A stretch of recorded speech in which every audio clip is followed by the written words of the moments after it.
Okay, it is, my goodness, it's the 4th of February, 2021. And I'm so excited. I'm Paula Connor here with Elevate Me Hub. And I'm so excited to be here with Patricia Cori, who is a dear friend I've known for almost a decade. And so let me give you a little bit of a bio about the gift that we have to have a conversation today. A native of the San Francisco Bay Area, Patricia is a world-renowned author, public speaker, and activist for the rights of human beings and animals, a warrior for planet Earth. A proven psychic and sensitive, she's been explored mysticism, philosophy, ancient civilizations, metaphysical healing, spirituality, and unexplained mysteries, and teaches on these subjects to enthralled audiences around the world. For over 2 decades, Patricia's cut a path through the ambiguity of established thought, describing herself as a conspiracy realist. I like conspiracy analyst as well. She is considered a luminary of these times, and her work is embraced for its dedication to challenging the status quo and opening new vistas on human awareness. A prominent figure in the spiritual community, well known on the international lecture circuit, actively offering courses, seminars, and workshops internationally on a vast range of topics, which reflect her broad knowledge of alternative methodology in healing and her remarkable gift in helping others rekindle and ignite the flame within. Patricia has been recognized and celebrated as a gifted shaman by indigenous spirit teachers of the Tibetan, Mayan, and Peruvian traditions, and has been embraced by the shamans of Palenque as one of the 4 spirit guardians of that sacred site. In 1996, Patricia established the Lightworks Travel Club, SoulQuest Journeys, and that year led a group of spiritual travelers to Nepal and Tibet, to whom she introduced the sacred temples and breathtaking spirit of the Tibetan landscape. Patricia has since guided people through sacred sites in Asia, Mexico, Egypt, Europe, Peru, and the crop circles in England. And also, excuse me, swims with the dolphins in the Azores to contemplate the potential of interspecies interaction and our heightened sensitivity to the world that surrounds us. In every case, Patricia has opened the portals and helped people experience the other side of the veil. And we're going to talk about her books in a minute, but Patricia, thank you so much for taking the time to join me for a little conversation today in this crazy, crazy world. How are you doing? It's a pleasure, and we certainly have extra time on our hands now that we're locked into our home. Yeah, are you guys on strict lockdown now too? No, it's not bad here. I'm on this island in the Azores, and the requirement is that you wear a mask in the stores, but we don't have that many stores, so it's not a big issue. But yeah, walking along the beach or in the village is no problem. So it's funny. I was I just saw a picture of a young man on a beach meditating. I'm assuming it was in England. I saw a picture of a gentleman meditating on a beach, wide open beach with about 7 officers around him. And he's got his eyes closed in deep meditation. And that's illegal. It was funny. I said this, I got caught up with Carrie Kay a couple weeks ago. And I think I shared there, my son said to me, he's 21, he was making a joke. And he says, I was at home smoking a joint with my family. And he looks at me, Mom, isn't it crazy that the family part was the illegal part? I was at home with my family, right? That's shocking. It's really shocking. It's illegal to give food to the homeless. I mean, it is upside down world we're in. And I pray God that we can turn it around. Well, that is indeed what we need to rely on, is because, as you have written in many of your books, this is about the awakening, right? The awakening of human consciousness and stretching our awareness and recognizing that we are not just this random human, with no purpose, plucked here on planet Earth with no reason but other than to enjoy the pleasures of life, and then you die and then it's done. That seems kind of rudimentary, doesn't it? It does. That, and the fact that if you were going for the strictly sensate experience, there might be another planet which would be more amenable to having a lot more pleasure and a lot more fun than Earth. So it clearly speaks to me of a decision at the soul level to come in to the School of Hard Knocks. Yes, a beautiful place, but a School of Hard Knocks where we have the opportunity to really dive into polarity, dive into the absolute dichotomy of experience, and from it glean and refine, to glean wisdom and to refine the multifaceted diamond. The old adage of from compressed carbon come diamonds. And so we're in the carbon here. We are in the carbon. Forward the diamond. I was reading recently, so we're going to get it. We're totally going to go galactic here, everybody. So if you want your mind to be stretched into what the possibilities and potentials are, then please do stick with, because this will expand your reality and your experience too.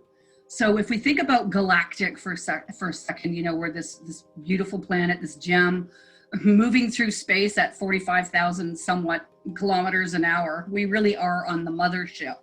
But this Earth is really an emotional realm, right? Like the Arcturians, I understand, as a group of beings, you're very intimate with the Syrians. I have connections to Syrians. I have a cat who I swear is a Syrian, and I'll tell that story again.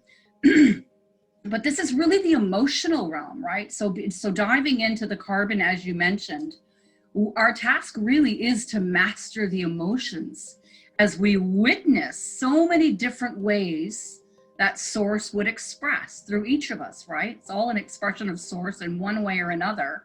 And our job is to master, almost like be in the world, but not of it. When you started fanning, you lost me. I know. It's the emotional realm, and being in the world, but not of it, and mastering our emotions is really the work of the day. I think so. I think that also we are faced with a period on Earth where we are really stuck in the lower chakras: survival, emotion, and powerlessness, or at least the battle for power. And that power is interpreted by many to be power over others. But we, as we are evolving souls, understand that it's power to, and the will to raise our frequencies from these traps of emotion and survival, and find from that field aspect of those lower centers the power, the will to bring it up through the heart and to rise up into higher states of consciousness. So yeah, I agree with you about the emotion, and that right now the attack on the human race is about those lower three centers. And right now they seem to be working on power more than, I mean, it fluctuates, right? Yeah. Right now, the forces that are in control on this planet, apparently, because we're not sure, seem to be really trying to repress any sense of power, individual power and sovereignty in the entirety of the human race.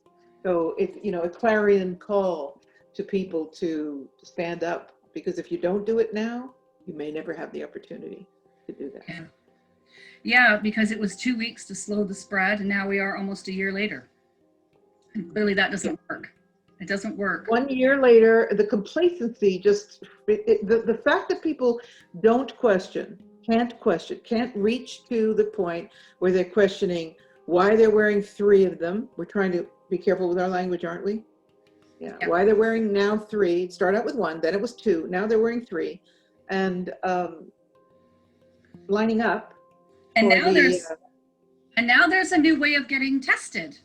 Yes, the big plug. Outside of a drive-through.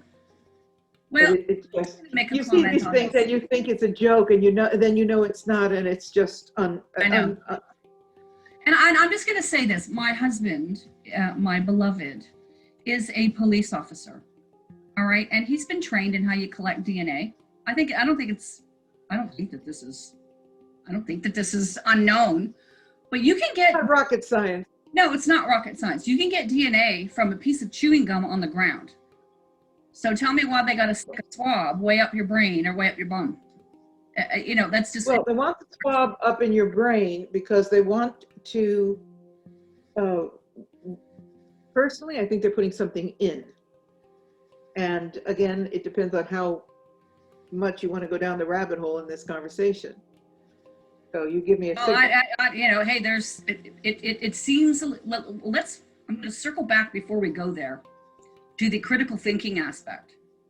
Because, and then even about emotions and the lower chakras and raising our vibration. So for those that are listening, if you think of a musical scale, the lower chakra, you could say would be the base root chakra. It's at the perineum. And you could say also that the hatred would be the lowest vibration on the scale of music. If you just look at it from an octave perspective, and then the top musical note, you could equate it to, just for metaphorical understanding, as the crown, which is opening to cosmic wisdom, divine wisdom, and the highest vibration on that musical note would be love. And we're witnessing a lot of hatred and a lot of division. And in those lower three chakras, as you mentioned, all below the belt, all below the waist, right? Fear, power, creativity, which is of course the debasement of sex in all its forms. Because the problem that we have with the folks that are running this planet are slave traders. That's right. Slave traders. And I believe I read a stat recently that we have about 28 million people on this planet that have been robbed of their freedom because they figured out that trading a key of heroin yields a certain amount of profit, but a human being is very, very profitable, which is, this is the sad truth. I lost my whole train of thought, but the idea of fear paralyzes people's ability to critically think. And I think that what might be, Patricia, why they're not questioning. Because I saw a fellow with a painted on mask who went shopping. Nobody said a word. Nobody said a word. And in fact, they even had security guards take a photo of this man's face saying, "I like your mask." And it was just painted on with the white and the blue. So do you, of course, because the way he was adhering to the, and you know, let me interrupt myself here to say, I do believe there is also a problem, a health issue out there. So I'm not denying it. I'm not a hoaxer, although I do feel that it's been utilized for reasons that have everything else to do than containing a pandemic. Pandemonium, I was going to say, and I came out with pandemic, which just kind of works. that's a good word. I like it. Yeah, pandemic. I think I'll Trademark that one. yeah, that's the word. But you know, he in essence was adhering by painting that mask on, because the purpose of these masks, again, acknowledging that there is also a health issue, is to show your obedience, to be in obedience. So going to the lengths of painting a mask on your face is in essence another sign of being obedient to the master. And probably they got a little charge out of that and let it ride because, you know, he was in obedience.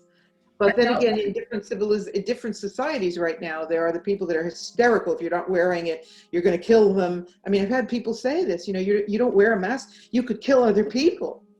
I was like, it's 99.98% healable. Yes. Better odds than the flu. And I stopped trying to rationalize with anyone to understand it, because back to what you were saying, it's not only the fear, because as I've been saying in interviews, the response to the fear is so thousands of times higher than the response should be to the input of fear. There's more here, and that is mind control, and most of it is coming from the television set.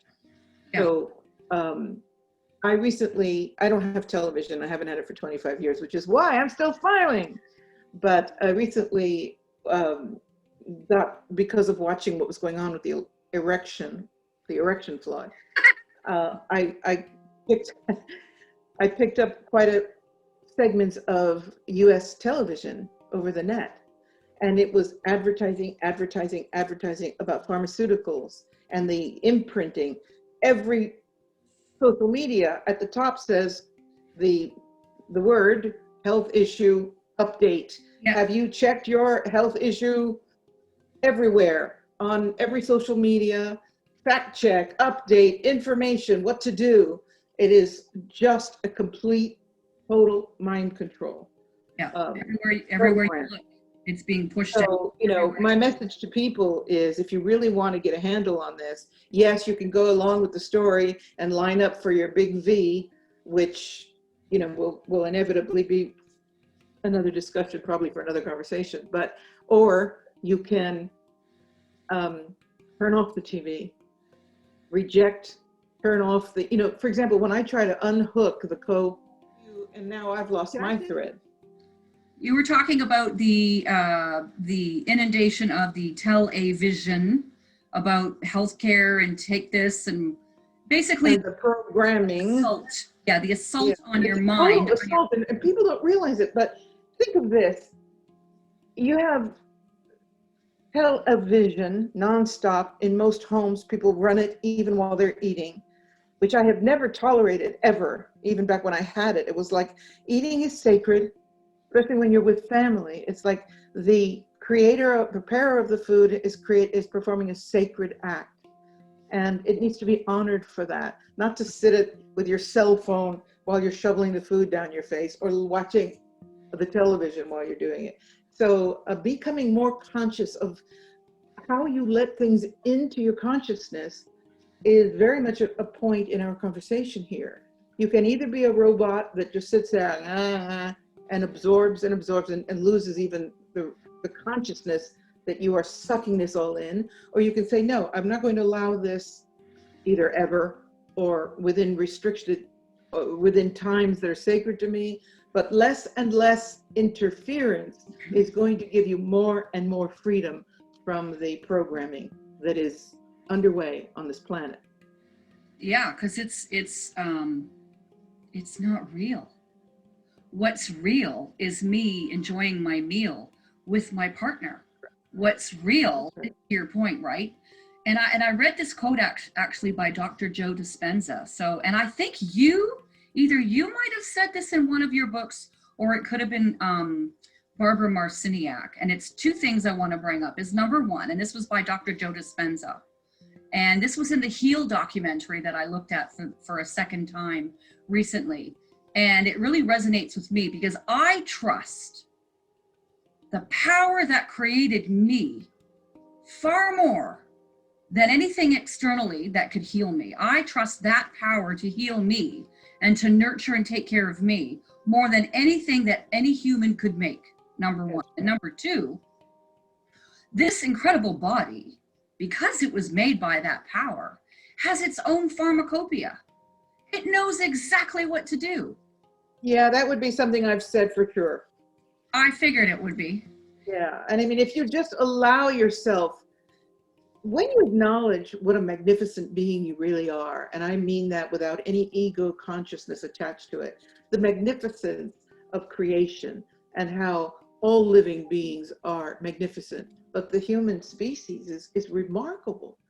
And that from childhood, and especially these days, the message is you're always inadequate. You need everything we've got to make you survive. Starting with poor little innocent babies who start getting shot up when they're young, and we know the drama about that. And the barrage of information constantly telling you you're not enough, you're not good enough, you're not beautiful enough, you're not big enough, you're not small enough, you're not thin enough, you're not intelligent enough, until the point where all you can do is just cower into this empowered space of, wow, God, I don't even know how I make it through the day. And when you start pushing this away, and the billboards and the advertising and the subliminal messages and all of it, and you sit on a beach, if they let you, without circling police around you, or walk in a field and recognize that just like that blade of grass, you have a right to be here, and you are integral, and your body knows exactly what to do if you just let it. You know, the example I give all the time is I recently mentioned that I really had a bad headache, and I didn't think I would be able to go ahead with my video. And loving people sending me 8 million messages about what to do, what to take, what to have. And it's like, no, I'm just going to lie down in the dark for a moment and, you know, unplug from anything that's I'm dealing with, which is the computer, and just be silent and it'll pass. Oh, but you can take yada yada, and the alternative people who are proposing all kinds of other alternatives to pharma are also becoming dependent on these alternative substances. So at the point where you can take, I can't even, let's say echinacea, so only because right now I can't think of what I heard. Yeah, But try this, try that, try this, try that. I thought, the body is a perfect machine. It knows how to live. It knows its primary function is to survive and to live. And then we start tearing that down with all the medication, all the vaccination, all the bad information. And I know that you love No More Secrets, No More Lies, which talks so much about activating the DNA. There it is. Activating the DNA, rewriting the garbage that you've dumped into your intelligent blueprint with all the negative, fearful information, and rewriting it and rekindling the power. Yeah. So Now I can, yeah, two things I want to say to that. Number one, everybody remember, when you're a little person, and even now, if you cut your hand open, it heals on its own. You can have a cut on your hand and it will heal. The body knows exactly what to do. And then just to add the comment, because that might be a little bit of a mind stretch, DNA activation, what does that mean? As soon as we, in our conscious awareness, decide, I want to expand in my awareness. I want to know more about who I am, what I am, my purpose. It feels to me, Patricia, that the entire universe repositions itself to support that individual's claim to expand, grow, evolve. And that is why the DNA expands, or why things start to power, the beauty, the wisdom, the knowing that is part of keeping yourself healthy and whole. Yes, because life wants to survive. Go ahead. I saw you wanted to speak. Yeah, I can you hear me? So let's go back then to your connection, because you're a psychic and you're a scribe, you're an author, you're a channel. Let's talk about take us all the way back to the first time that you realize that you can connect with higher intelligences. Maybe share that experience as to how all these incredible bodies of work. I've got like 6 books on my desk here, just to show everybody. These are just a few. I think there's only 2 books of Patricia's I haven't read, but there we are. So this is all of her material I've read over the years. Plus you have a beautiful Syrian tarot that was written a number of years ago. So tell us about your relationship with the Syrians. Well, thank you for getting them all. There are others though, but you've got to. The last one was the new Syrian Revelations. That was the last one that I read.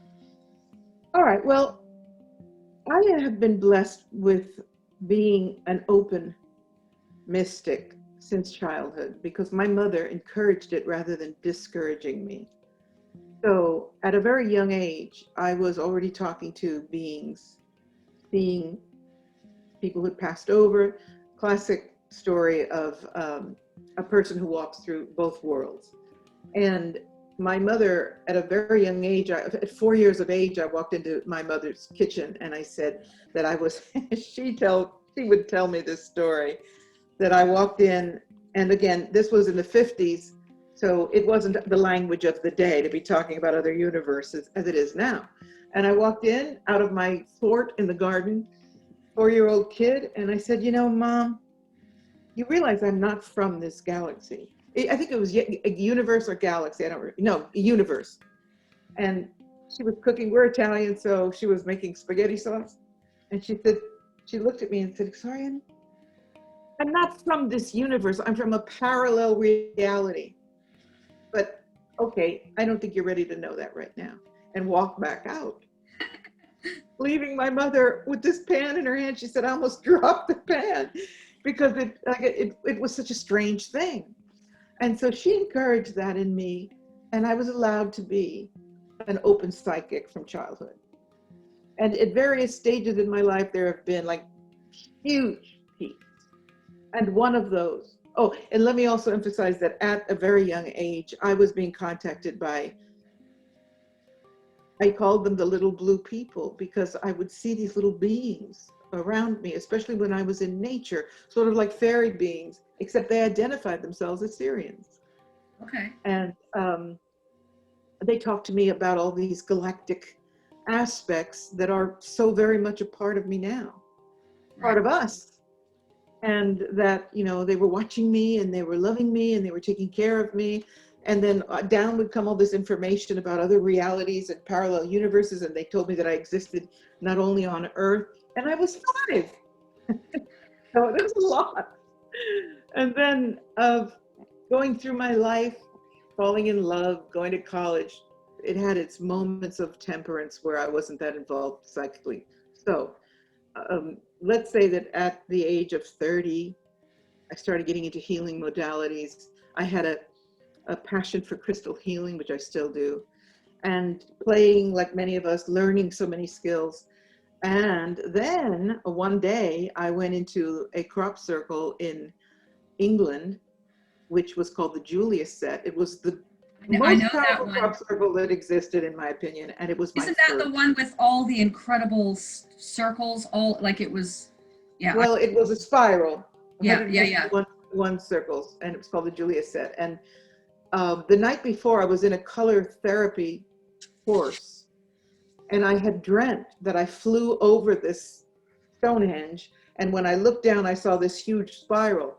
And so I in the middle of the night, I depicted it, and then lo and behold, it was a crop circle. I still had not really understood what crop circles were. So I got taken into the crop circle, and when I did, I lost consciousness for 2 hours. I felt I got into it. I just barely made it in. I felt very sick because I started spinning out of control, and fell into the crop circle and spinning. And then I started to see my feet disappear, then my legs, and I could hear music. You were speaking about music. So I could hear, woo, this a cappella choir to the max. And as I watched my body deteriorate, boom, and I've never had another experience like that particular experience, watching myself disintegrate. It was extraordinary, extraordinary. And I was taken on a journey, a galactic journey, and I know that was when I was attuned to start serving, to bring in these messages from the Syrian High Council. My life changed dramatically after that.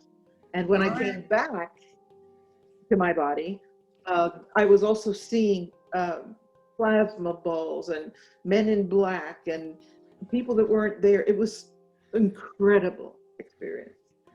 And so that was in 1996. And that was the beginning of my journey with the Syrian High Council, who still today, I mean, 24 years later, I'm still channeling them, still working for them. So that's a very exciting aspect of my mission in this life. So when you feel them around you or see them around you, can you explain how do you, I mean, obviously 24 years, you've got quite a relationship developed, right? But how do you know their presence and that it's time to scribe some messages? I'm really glad you asked that question, because a lot of people are channeling lower astral beings because they're not asking for the highest intention, the highest good. And so we are surrounded, as you well know, by all layer and all manner of etheric energy and beings floating around, whether it's a squiggle of thought or actual beings, entities. So you really need to be extraordinarily careful if you're working as a medium, if you want to call it medium, to work with anything that wants to come and communicate with you. You better know for sure what you're dealing with, because it's very easy to pick something up that tells you you're just the most extraordinary person ever. Then your auric field cracks because of ego, and then this stuff slips in. So for starters, when I am preparing to receive messages from the council, I go into meditation. I'm not a spontaneous channel that can go, ooh, ooh, I just picked something up. I am meticulous about sacred space, especially having worked as a healer and knowing how entities try to get in. I am meticulous. So when it's time and they give me a signal, and the signal sounds like a cellophane wrapper, Okay. like from a pack of cigarettes, okay? And I know that what's happening is they're preparing the field so that they can condense their energy, which is so much higher than mine, and I can be signaled to start turning mine up. Right. And there's a place of meeting energetically, and I know how that feels, and it's extraordinary. Yeah. And usually I get enough time, although not always, to just sit down, meditate, create sacred space around me, always reclaim my humility, because that is a beautiful conduit energetically. Always, I come in humble service. Bless you, thank you. I'm here as your humble scribe. And that energy of humility is a beautiful conduit. And it's also protection for me, because I've seen how people lose their sovereignty when their ego gets in the way. And then I see the crack in the auric shield, arrivederci, baby. So first of all, I'm not a trance channel. I don't want anything coming into me. I'm a sovereign being. Right. So I don't understand trance channeling. I don't particularly think that's a great idea.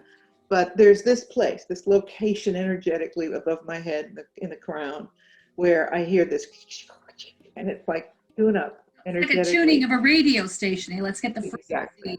Yeah. Exactly like that. Only it's an energy band is the best I can describe it. They condense and I expand, and we find a place where we can connect. And as far as what they look like, I hate to disappoint, because I see all these drawings of all these beings, these beautiful drawings of ET, but what I see is light spheres. They're no longer in form. These are beings that have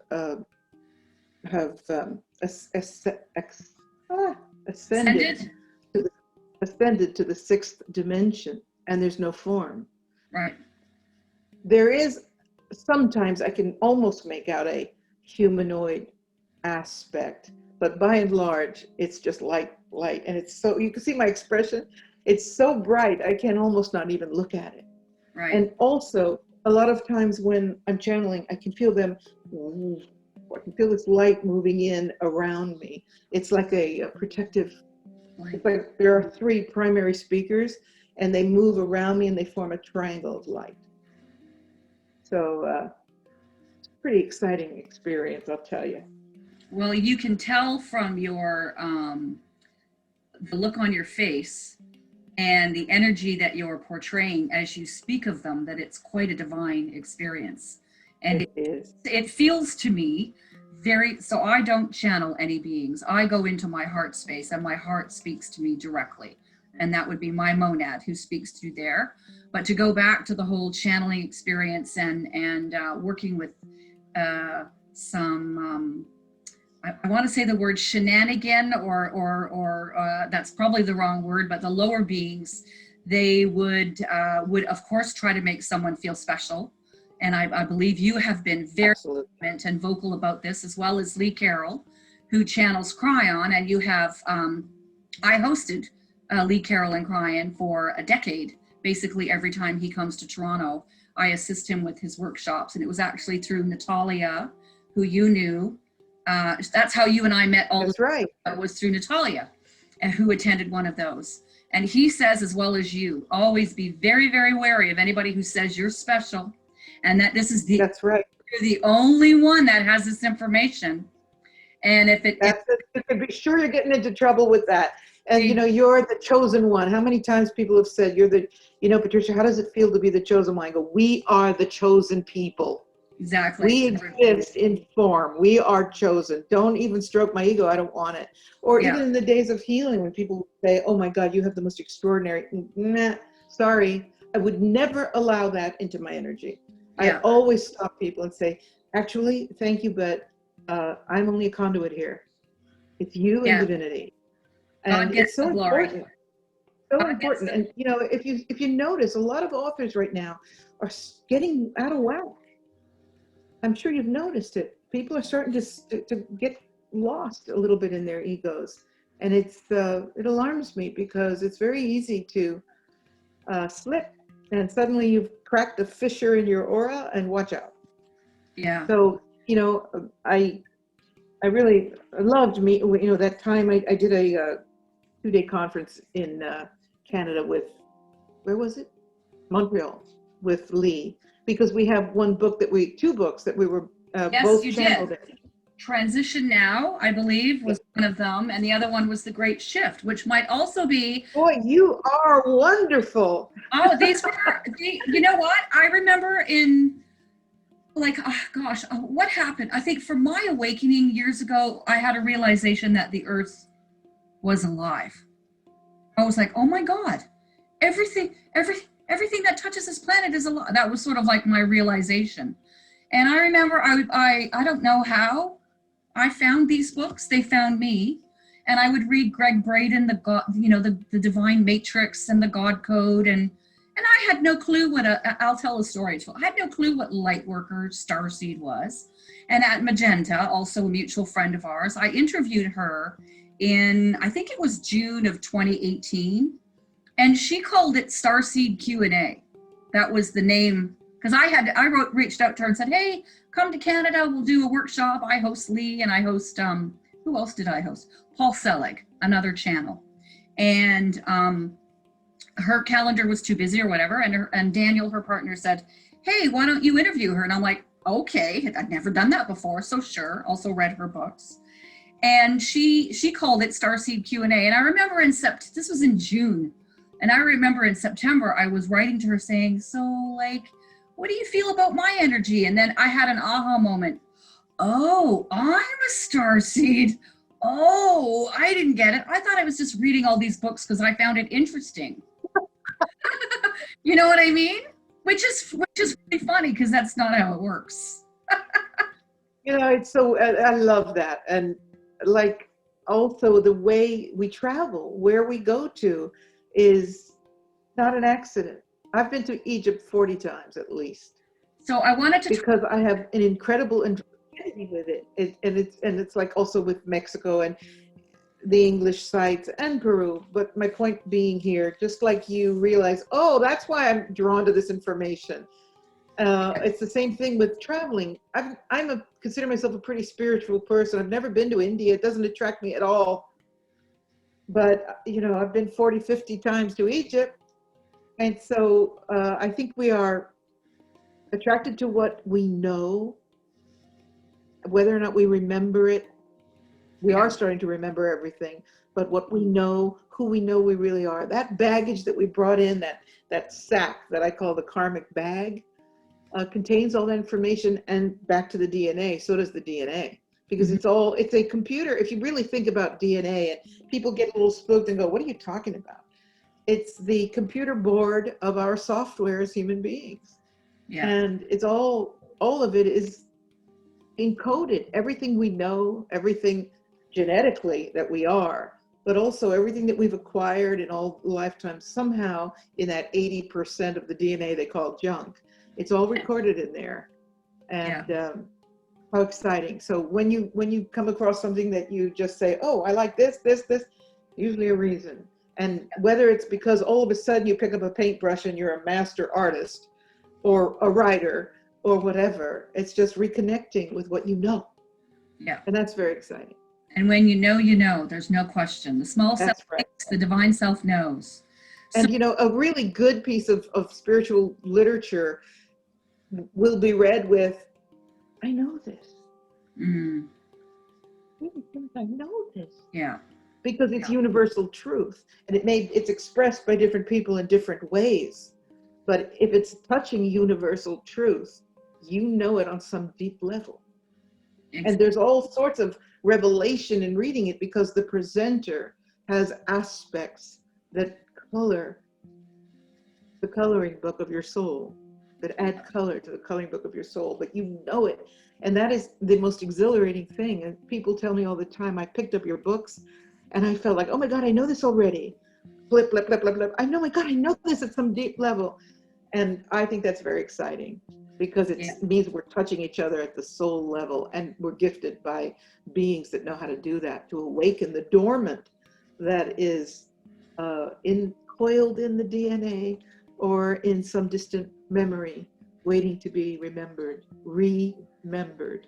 Yeah. Yeah. And I find it also amazing how we find each other here. Yeah. Like, how are you living in the Azores and I'm in Canada, and here we are, with the friendship. Well, we do have this wonderful gift of the internet, but even before then, I mean, it's just, I think a lot of Starseed are connecting spiritual, people are waking up. And so whatever their focus is, whatever environment, whether it's a yoga community or Starseed community, UFO people, in the end, it's all about expanding consciousness, and we just keep tripping over each other and adding to our portfolio of knowledge and experience. Yeah. And it's so exciting because when I was a young person, there were no books. There was no new age sector at the bookstore, right? Yeah. I mean, you could find things like Nietzsche and Krishnamurti, but you weren't finding this plethora of information and experience that we can access now. So even though we're in such difficult times, oh my God, how exciting that we're in such an awakening. So and you're right, because an awakening for one person can be completely different to somebody else. An awakening for one person might be, wait a minute, I can't understand any of these words on the back of this ingredient box. Maybe I shouldn't eat them if I don't understand what the word is, or they go look it up. Okay. Well, can I interrupt you? I want to interrupt you because I don't want to forget what I'm just about to say to what you said. And do you want me to? It's because no matter whether it's reading ingredients on a package or questioning the universe, it's about waking up. To me, is starting to question the illusion. The first step is to question the illusion. And sorry for interrupting you, but I just didn't want to lose this thought. No, that's what you said. Being able to question, wait a minute, what am I ingesting here? What's this sodomonimo glutamate? Do I need this? What is it? That's the awakening. Whatever manifestation it is, questioning whether Pluto is a planet or a gaseous ball, whatever that looks like, it is questioning the narrative. And when you do that, you reclaim another piece of your sovereignty. Because you're not just going along for the ride. You're not just ingesting the box of Doritos. You're saying, hold a minute here. Not that we're judging Doritos, because they have. Not that we're judging Doritos, which are yummy. Yeah. I just have a taco salad I love with a few Doritos in there, but yeah. But you're exactly. Yeah, but do read the label. Yeah, go ahead. I'm good. I was just going to say, it was for me, I remember looking on the back of the oatmeal, Quaker Oats, no offense to the company, but Quaker Oats oatmeal muffin mix. In there is something called propylene glycol, which is antifreeze. It's the same thing they put in your window wash to stop, your windscreen from freezing in the winter, and probably not a good place to put in your body, because as I teach my clients, it's about what you eat, what you think, what you drink, and how you move. It's really all about that. Yeah. And all of that is about how you honor your being. How you honor yourself enough to say, you know what, I'm not going to eat this garbage. And, for example, I've become an avid baker because I started my own culture for sourdough. And the experience, I take pleasure in a lot of simple things. So the experience of watching this dough, I don't know if you know about Sourdough Starter, but it's basically flour and water, and it gathers yeast from the air and carbon dioxide, maybe. I'm not sure. Okay. I'm not sure. I think carbon dioxide, and it metabolizes and it starts to rise up. You feed it more flour and it rises, and you get rid of some, and you keep doing this until it actually becomes active. Okay. And once you've got active starter, you've basically got active yeast that needs to be fed every day until it's really, really active. Then you can leave it in the refrigerator, take it out once a week and feed it, and then you can use it. So I've been turning a lot of people onto this. I've got all kinds of new bakers out there. I even have a bakers club on Facebook. And the joy, and this is something that maybe other people don't have as much time for as I do. The joy of watching my starter come to life. The joy of watching the bread rise, because it's a slow rise, unlike active dry yeast, which is still better than buying the store-bought stuff. Yeah. But watching it rise and feeling the life of it, and knowing that you've put all this love in it, because I can sit there and watch it and come on, rise. And this food, the power and the love in the food, the probiotic essence of having natural fermentation in your body, this is extraordinary. Yeah. And when you taste that bread, it's like you've never eaten bread before. I know, right? It's the best bread you ever eat, right? I have a tower garden, an indoor tower garden, and I grow kale, and actually I've just cleaned it out and I'm actually just about to reseed, but I grow kale, spinach, BB lettuce, romaine lettuce. And it's funny because every morning with the little seedlings, or every time I walked by them, right, I'd be like, hi, how are you? Look at you grow. And I'd meditate and I'd bless them and I'd play beautiful sound healing music. And there is nothing on the planet like picking from your own garden the food that you're going to Absolutely. Like you've never eaten a salad until you've just taken it right fresh out of your garden. It's just like, how can lettuce taste this good? I know, right? I know, and I know sometimes. It's mindfulness. It's being mindful. Again, you are a sovereign being. You have responsibility to take care of this bioelectric unit. Electromagnetic biological unit is what the Syrian Council say. Yeah, exactly. Always remember, you are an electromagnetic biological unit. And, you know, aside from the higher aspects of who we are as love-centered beings, they remind us that we are actually physically designed to run electromagnetism through our body.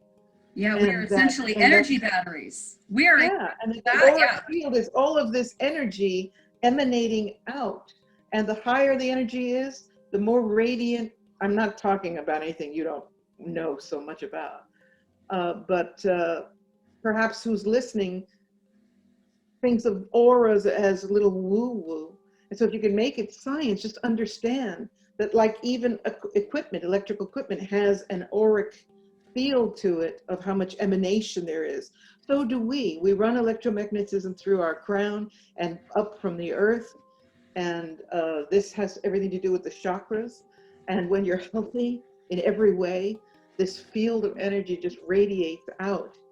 So when people say, oh my God, she radiates love and light, well, it's got a lot to do with how you're taking care, how you're managing and taking care of your electromagnetic biological. Exactly. And just to add to that, for the folks that I teach through the science of heart math, how to manage stress is from every beat. From beat to beat, the heart creates a spark of electricity. That's right. From within itself, and then physics, right? Basic physics, as soon as there's electricity, a magnetic field, that's that electromagnetic energy field that we're talking about. And that's all entwined, entangled with the chakras, the energy systems, and how that functions. Our body is incredible. And the heart actually sends more information to the brain than the other way around. But yeah, we are. Yeah, people don't really we never really stop to think about the work that the heart does.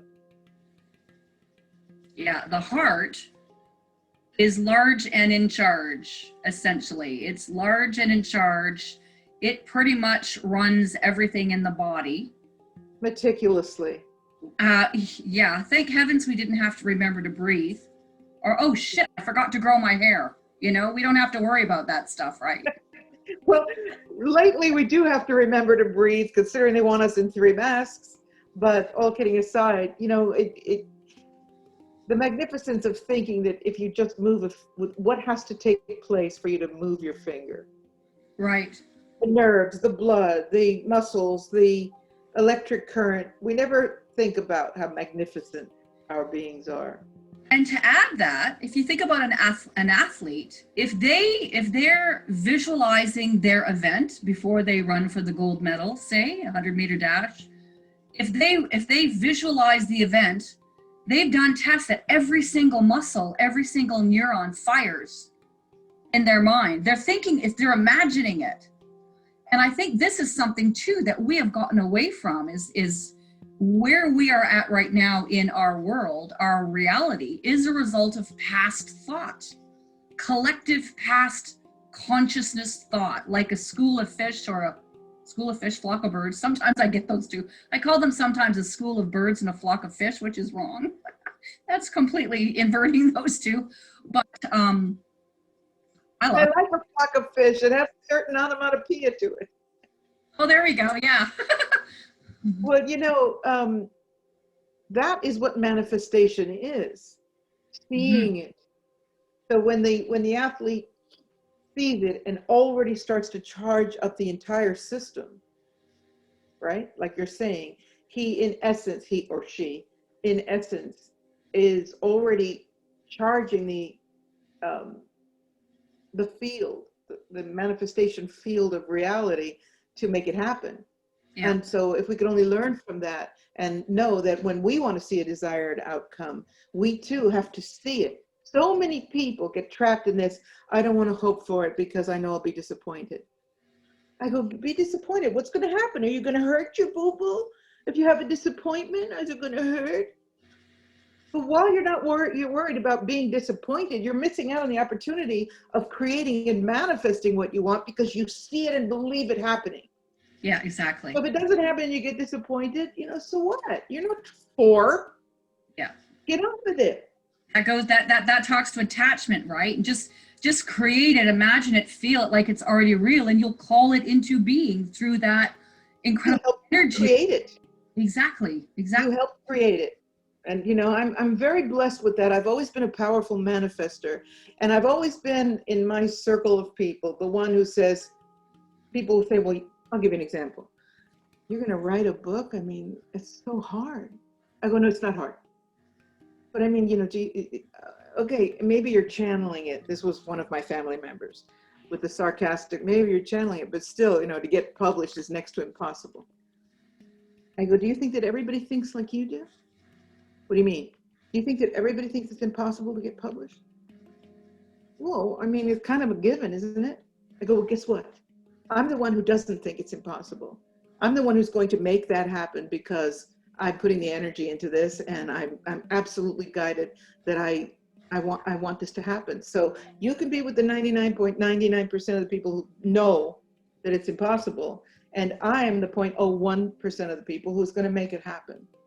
And that's how I've lived my life. And it's a great way to live. And if you don't make it happen, you get disappointed.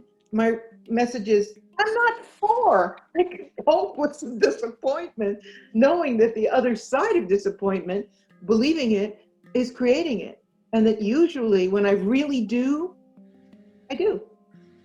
And that is a really good point to bring up, because the power of belief is everything. Absolutely. What you believe to be possible will indeed shape your reality. Because like you make a great point. If we were to listen to everybody say, oh, you can't do that. Oh, okay, yeah, you're right. Oh yeah, you can't do that. Oh, yeah, you're right. So what do you? It'll never happen is one of my favorite one-liners. Right? It'll never happen? Yeah. When I get that, I'm like, oh really? So you have all of the laws of the universe on your side, and you exactly. But this. And, you know, when I tell these people, do you think that everybody thinks like you do? Well, yeah. Well, I don't. Guess what? I'm going to slip right in there and make it happen. Thank you for letting me know that there's no competition, because everybody knows it can't be done. Exactly. And this is something that I think that people that are creative and independent and have strong will have in common. Seeing it possible. This is, you know, the dreamers of the world, the creators of the world, see it possible and make it happen. And, you know, a wonderful message for people that are listening right now is when everybody tells you it's not possible, you can't do it. And I'll give you another example.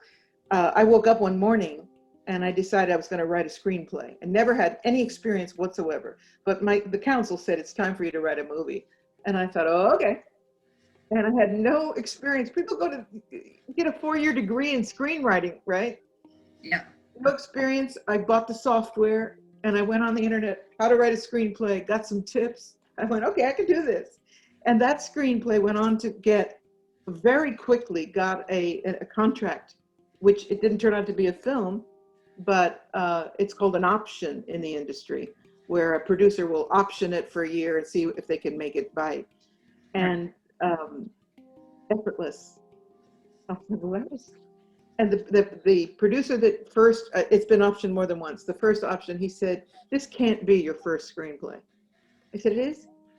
He goes, how is it possible? It doesn't read like a beginner. I go, I don't know, I just did it. I just believe in myself.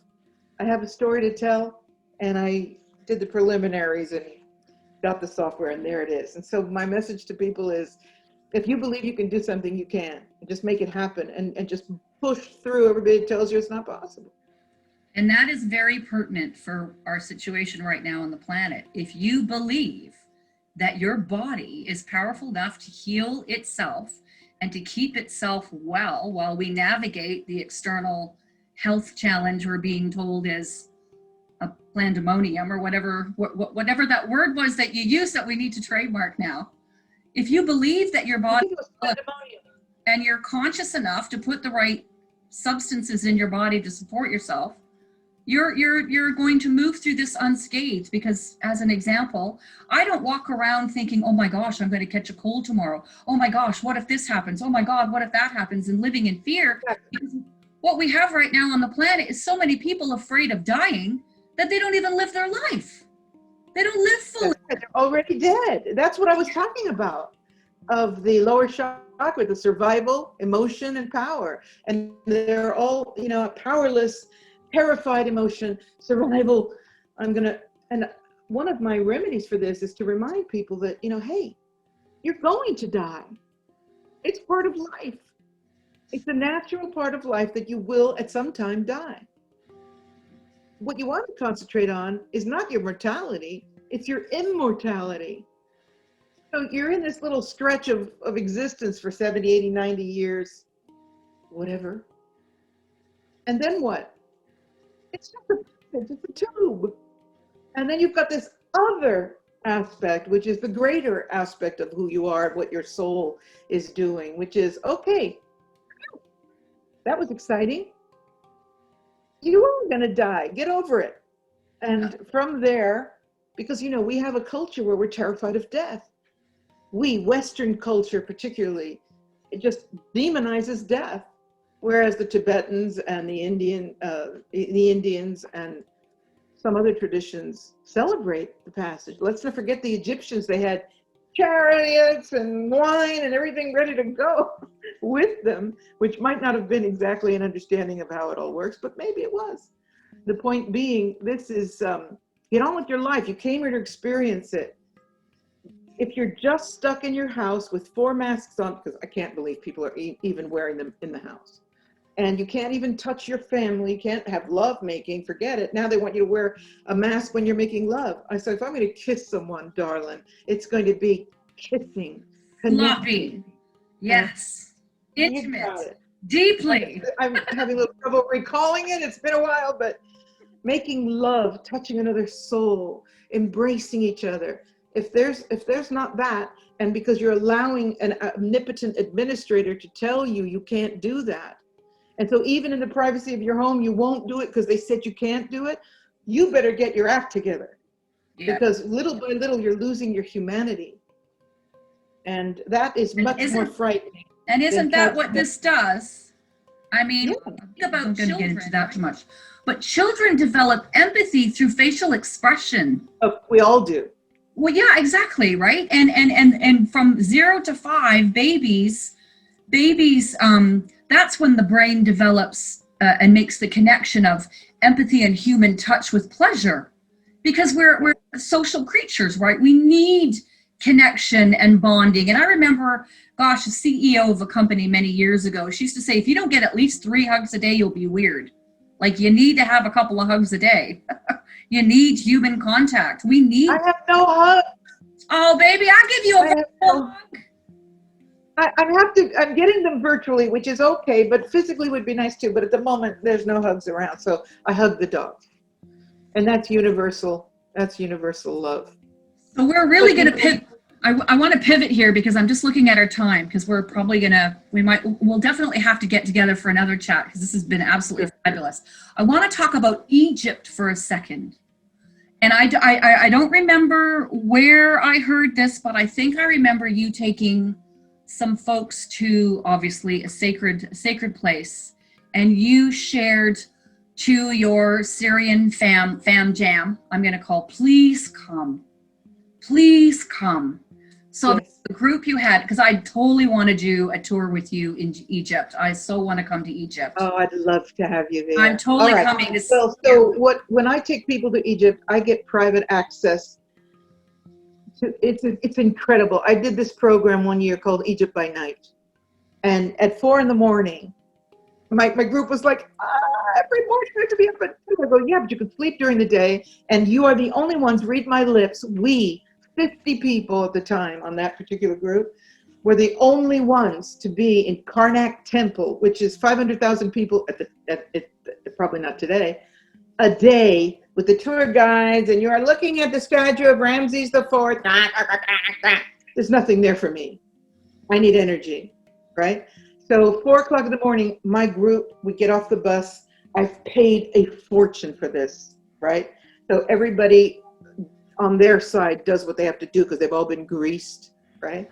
Right. And the gates open, and my group, and I tell them, pay attention, because if you don't realize how privileged you are, that we 50 people have this temple to ourselves.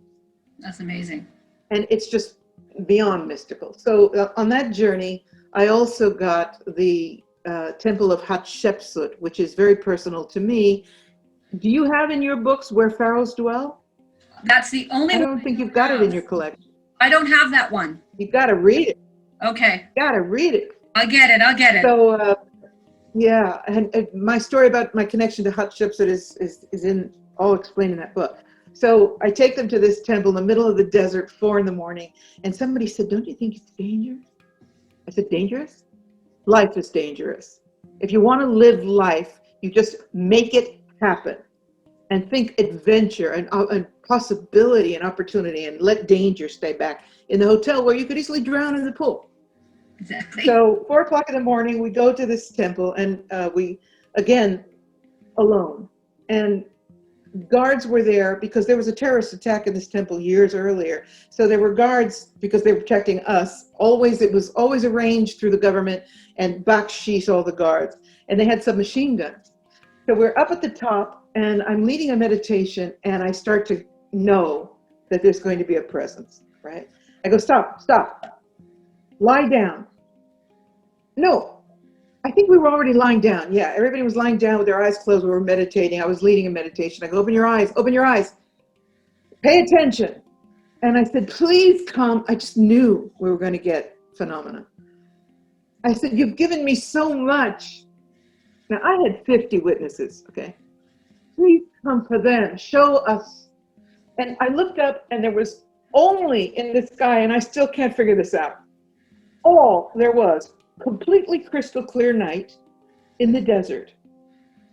The only stars you could see were Orion and Sirius. How is that possible? I cannot tell you, right? I was like this, am I in the third dimension or what? And I'm looking at Sirius, and then all of a sudden, this light goes on, and everybody's watching. Now, we were starting to slip into meditation, but I shocked them out of it when I said, no, stop, open your eyes. And then I did this please come thing, and this light goes on, bing, starts to move across the horizon, and the group's like, what is that? And somebody said, oh, it's the space, there was a buzz, 50 people, right? Oh, it's the space station. I go, yeah, I don't think so. Somebody said, well, that, it's definitely the space station. And it goes 90-degree turn. Another 90-degree turn across the sky. It's like they heard that. The space station doesn't do 90-degree turn in a nanosecond. Yeah. And everybody was like, oh my God, what was that? I go, they're not done yet. on the other side of this horizon, starts doing, I swear to you, I have witnesses, cartwheels. This crap, and then it goes out. And that's so awesome. Needless to say, these people were over the moon because it was not, there was no question, especially because there were no stars. There was no question that we were seeing craft and that they were interacting with us and putting on a show for us. And it was playful. It was beautiful. That's awesome. So, yeah, that was what a quite gift. What a gift. And no doubt you've got on your website lots of reviews from these wonderful tours you've done. And so how else can people work with you, Patricia? How are you, yeah, tell me a little bit about, and then we'll close off about what you're. Okay, I have some online, my main website is patriciacori.com, which hopefully you'll put on the video. I will, yeah. And my other website is SyrianRevelations.net. I have a couple of online courses on my site, and I have a YouTube channel that they can find on my site. And I'm embarking on preparing now a couple of workshops on writing your book, writing your mystical, spiritual book, and eventually also writing a screenplay. Because I think as I do readings, and I also do private readings, so many people are struggling with getting a book written, or they're in the way, it's forming, or I'm like, come on, if you've got wisdom to share with the world, come on, man, bring it out. And so I'm going to do that. I'm working on that right now, to some short, brief workshops to motivate, excite people, and give them the confidence and guidance to start writing their book. Or if they are writing a book, to get it going more, faster, louder. Right on. So I've got a lot of things going on, and I'm writing a new screenplay, and I stay busy. Can you share a little bit about what this new screenplay is that you're writing? Because we definitely need to recreate imaginative, inspired works of art to witness and inspire one's hearts, right? So what? Yeah, that's what. That's okay. It's okay. Yeah. Yeah, it's okay. It's a masterpiece in the making. And so will you be starting the tours again, the sacred site tours, hopefully in the near? Yes, I have right now planned, and by hook or by crook, we're going to get there this summer. We have a glorious private visit in the Bosnia pyramids with Sam Osmanagic. Oh, wow. Okay. He's doing private with my group. We'll be there for a week, and it's going to be a healing experience as well. I'll be doing healing work there, and so will Sam. The pyramid is a huge healing machine, and so we have the luxury of having him all to ourselves. Is that the pyramid that has the water underneath that is still crystal? That's the one, yeah. It has the water, and it has a healing chamber where you go in and you come out, and your Kirlian energy is 3 times as big. And people with people that have a reduced lung capacity, when they're there for a few days, all of a sudden they can breathe. Yeah, that's right. So, what a great idea if people are worried about viruses and such, to come on in and take part in this experience, and just major healing in the pyramid, as well as other things we'll be doing there. I have also planned in the same period of time, late May, early June, another dolphin program here in the Azores called Remembering Atlantis, because this is Atlantis, part of Atlantis. And next, in 2022, I'm doing another Egypt trip, because I long for Egypt. I have to be in Egypt. It's my place. Right on. So I'm not giving up on travel, and hopefully we will be free enough to start living again. Wonderful. And if people are interested, by all means, when you go to my patriciacori.com site, there's a contact page, and you can get, just write me what you're interested in. And I always answer people. Sometimes it takes a little time, but I always answer. Wonderful. Well, thank you for directly. That. I'll make sure that all of those links are not only on this video, but also in the YouTube channel. Don't go away, Patricia. I want you to stay on for a second. Thank you, everybody, for listening. No doubt we will be back together again in the future to have another awesome conversation. Thanks for listening. Take care.